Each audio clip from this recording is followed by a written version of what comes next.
audio jungle.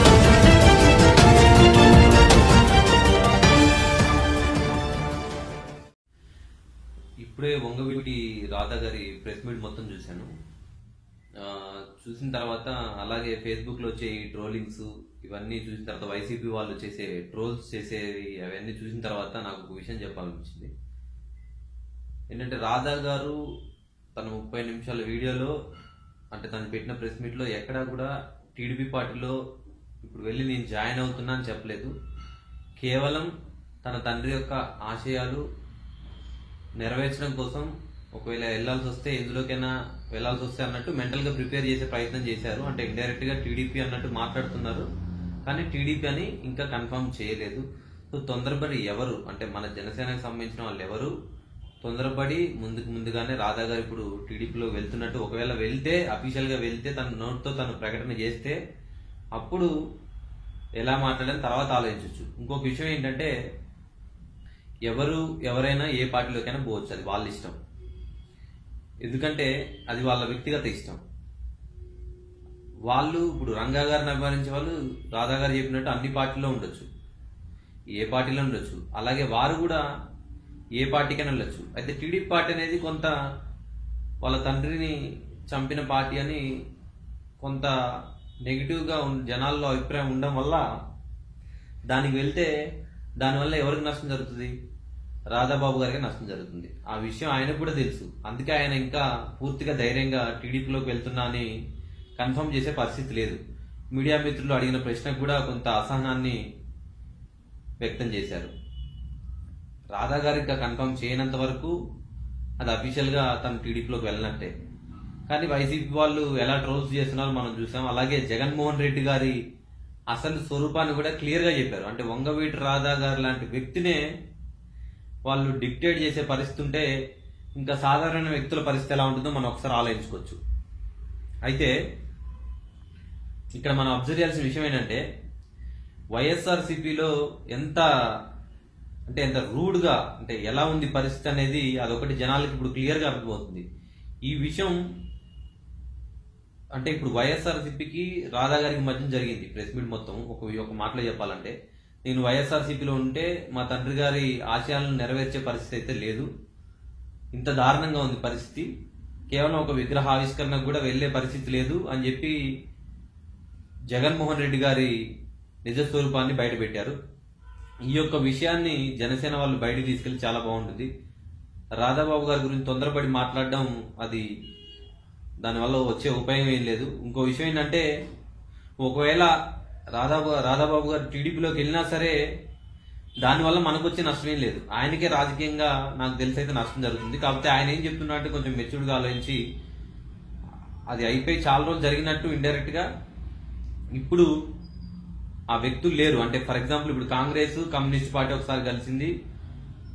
మా పెదనాన్న గారు రాధా గారు కమ్యూనిస్ట్ పార్టీకి వ్యతిరేకంగా పోరాడారు, నేను అప్పుడు కలిసి పనిచేశాను, ఇప్పుడు టీడీపీతో కూడా కలిసి పనిచేయాల్సి వస్తే చేస్తాను ఇండైరెక్ట్ చెప్తున్నా, డైరెక్ట్ చెప్పట్లేదు. కాకపోతే ఒకవేళ అది వేరు, కమ్యూనిస్ట్ పార్టీ వేరు, ఇప్పుడున్న పరిస్థితుల్లో టీడీపీ పార్టీ అనేది వేరు. అయితే ఆయన కొంచెం మెచ్యూర్డ్ గా ఆలోచించి ఇందులో కూడా వెళ్లి నా తండ్రి గారి ఆశయాలను నెరవేరిస్తే తప్పేంటి అనే విధంగా మాట్లాడుతున్నారు. కానీ డైరెక్ట్ గా అయితే ఎక్కడా కన్ఫర్మ్ చేయట్లేదు. ఈ యొక్క విషయాన్ని అందరూ అర్థం చేసుకోవాలి.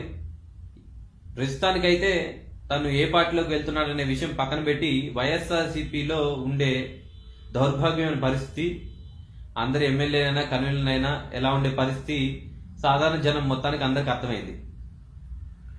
ఒకవేళ ఆయన కనుక నిజంగా టీడీపీ కండువా కప్పుకొని మాట్లాడితే అప్పుడు ఎవరైనా ట్రోల్స్ చేసినా సరే ఒక అర్థం ఉంటుంది. అంటే మనకు సంబంధించిన వాళ్ళని చెప్పే జనసేన సంబంధించి. ఎందుకంటే మన పార్టీ యొక్క సిద్ధాంతాలు ఏంటంటే మెయిన్ కులాలకు అతీతంగా ప్రతి ఒక్కరు ఆలోచించాలి. ఇది ఒక మంచి సెన్సిటివ్ ఇష్యూ అనమాట. ఈ విషయంలో తొందరపడి అందరిలాగే మనం కూడా స్పందిస్తే దానికి అర్థం ఉండదు. అది ఆయన ఒక వ్యక్తిగత విషయం, ఆయన నిర్ణయం తీసుకున్నాడు. ఒకవేళ వెళ్తే ఇండైరెక్ట్ గా అయితే వెళ్తున్నట్టు చెప్పాడు, కానీ అఫీషియల్ గా అయితే చెప్పలే కదా. చెప్పినప్పుడు చూద్దాం. ఒకవేళ చెప్పినా సరే దానివల్ల మనకు వచ్చే నష్టమే లేదు. నేనైతే పవన్ కళ్యాణ్ గారు చూసి వచ్చాను. ఏ కమ్యూనిటీని చూసి కానీ లేకపోతే ఏ కమ్యూనిటీ ఫీలింగ్ అనో కానీ ఏదనో కానీ అయితే రాలేదు. అలాగే ప్రతి ఒక్కరు కూడా అంతే వచ్చారు. మనం అందరం కూడా కేవలం పవన్ కళ్యాణ్ గారిని చూసి వచ్చాము, అదొకటి ప్రతి ఒక్కరు గుర్తుపెట్టుకోవాలి. గుర్తుపెట్టుకుని దాని తగ్గట్టే ముందుకెళ్తే చాలా బాగుంటుంది. ఆయన వస్తాడా, ఈయన వస్తాడా, ఆయన రాలేదా, ఈయన రాలేదా ఆయన రాకపోతే వాళ్ళ మీద మనం ట్రోల్ చేయడం అలాంటివి అయితే దానివల్ల నాన్ సెన్స్. అది ఏదైనా ఉంటే వ్యక్తిగతంగా మీరు పోస్టులు పెట్టినా ఏదైనా మాట్లాడినా ఒక అర్థం ఉంటుంది, కానీ జనసేన పార్టీ తరఫున అయితే దానికైతే అది కరెక్ట్ కాదు. కమ్యూనిటీ పరంగా కొంత బాధ ఉంటుంది అందరికి, ఇతను వస్తే బాగుంటుంది అని చెప్పని. రాధా గారు కూడా కొంత మెచ్యూర్డ్ గా ఆలోచిస్తారు కాబట్టి, అంటే ఆ పరిధిని దాటి ఆలోచిస్తాడు ఆయన కూడా. ఎందుకంటే అప్పుడు అలా జరిగిపోయింది, మనం ఇప్పుడు ఇలా ఉంటే ఆ గొడవలు ఇంకా రెట్టింపు అయితే దానికి తగ్గట్టుగా ఆయన ఆలోచిస్తాడు కాబట్టి నాకు తెలిసి పవన్ కళ్యాణ్ గారిని సంప్రదిస్తాడని చెప్పి నేను అనుకుంటున్నాను. ఆయన ఆలోచనని మార్చుకొని ఇప్పుడైతే ప్రస్తుతానికి వాళ్ళకి టీడీపీ పార్టీతో చర్చలు జరిగాయి. సరే, ఇంకైతే అఫీషియల్ గా టీడీపీ పార్టీలోకి పోలేదు. ఒకవేళ పోయినా సరే అది ఆయనకే రాజకీయంగా మైనస్ అవుతుంది. ఎందుకంటే రాజకీయాల్లో దేన్ని సంపాదించుకోవచ్చు, కానీ ఒకసారి జనాల్లో చులకనైతే మళ్ళీ దాన్ని తిరిగి పొందాలని చాలా టైం పడుతుంది. అందుకనే ఆయన ఆలోచించుకొని తన సన్నిహితులతో కూడా మాట్లాడుకొని ఒక స్టెప్ 2 స్టెప్పులు ముందుకెళ్ళినట్టే ఉంది టీడీపీతో చర్చలు. మళ్ళీ ఒకసారి వెనక్కి వచ్చి ఇది కరెక్టా కాదా, ఆయనే అంటున్నాడు రాజకీయాల్లో ఇప్పుడు ఒక ఎమ్మెల్యే పదవో మంత్రి పదవో ఇవన్నీ మ్యాటర్ కాదు, ఆయన ఇండిపెండెంట్ గా పోటీ చేసినా సరే జనాలు అక్కడ గెలిపించే పరిస్థితి ఉంటుంది. అంటే ఆయనకున్న నెట్వర్క్ మొత్తం అంతా. టీడీపీలోకి వెళ్ళడం అయితే అది ఆయన వ్యక్తిగత విషయం, ఒకవేళ వెళ్తే మాత్రం ఆయనకే డ్యామేజ్ జరుగుతుంది. సో దానివల్ల మనకు వచ్చేది అయితే ఏం ఒరిగేది ఏమీ లేదు. ఇంకొకటి ఏంటంటే ఇప్పుడు రాధా గారు కానీ ఇంకెవరైనా కానీ పార్టీలోకి ఎవరు వచ్చినా రాకపోయినా పవన్ కళ్యాణ్ గారు గొప్ప వ్యక్తి, గొప్ప సిద్ధాంతాలతో తను ముందుకు వెళ్తున్నాడు. ఇలాంటివన్నీ ఆయన పట్టించుకోడు. ఆయన దృష్టిలో ఇలాంటివన్నీ చిన్న చిన్నవి. సొంత అన్నగారిని కాదని బయటకు వచ్చాడు. సో ఇంకా ఇలాంటివన్నీ ఆయనకి ఎంత చిన్న చిన్నవి మనం అందరం ఆలోచించుకోవాలా. ఆయన సిద్ధాంతాలకు అనుగుణంగా మనం అందరం ముందుకెళ్ళాలి కాబట్టి ఆయన ఆలోచనలకు అనుగుణంగానే మనమందరం కూడా ఈ కుల మతాలకు అతీతంగా సెన్సిటివ్ టాపిక్లు వచ్చినప్పుడు కొంచెం మెచ్యూర్డ్ గా రెస్పాండ్ కాండి. ఎందుకంటే దీనివల్ల మనం కూడా ఆవేశానికి లోనయ్యి వ్యతిరేకంగా మాట్లాడడం వల్ల సాధారణ జనాలు ఇప్పుడు మిగతా వాళ్ళకి వైఎస్ఆర్సీపీ వాళ్ళకి మనకి ఏం తేడా, వాళ్ళకి మనకి ఏదో ఒకటి తేడా ఉండాలి కదా, డిఫరెన్స్. వాళ్ళకంటే వాళ్ళ పార్టీలో వాళ్ళ నాయకుడు తిట్టెళ్తున్నాడు కాబట్టి నెగిటివ్ గా రెస్పాండ్ అయితే ఒక అర్థం ఉంది. మనకు సంబంధం లేని విషయం ఇది. మన పార్టీలోకి ఆయన వస్తా అని చెప్పలేదు, మన పార్టీ గురించి ఆయన ఎక్కడ నెగిటివ్ మాట్లాడలేదు ఇంత కూడా. సో ఆయన గురించి తొందరపడి ఎవరు నెగిటివ్ కామెంట్ చేయకండి. ఆయన ఎక్కడ ఇంకా అఫీషియల్ చెప్పలేదు. ఒకవేళ చెప్పినా సరే మనకి దానివల్ల వచ్చే నష్టం లేదు.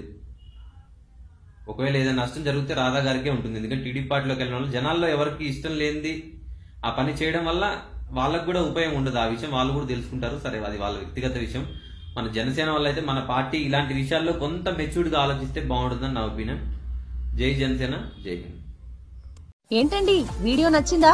అయితే ఓ లైక్ వేసుకోండి, లేదంటే ఓ కామెంట్ చేయండి. ఎప్పటికప్పుడు మా వీడియోస్ చూడాలంటే సబ్స్క్రైబ్ చేసుకోండి.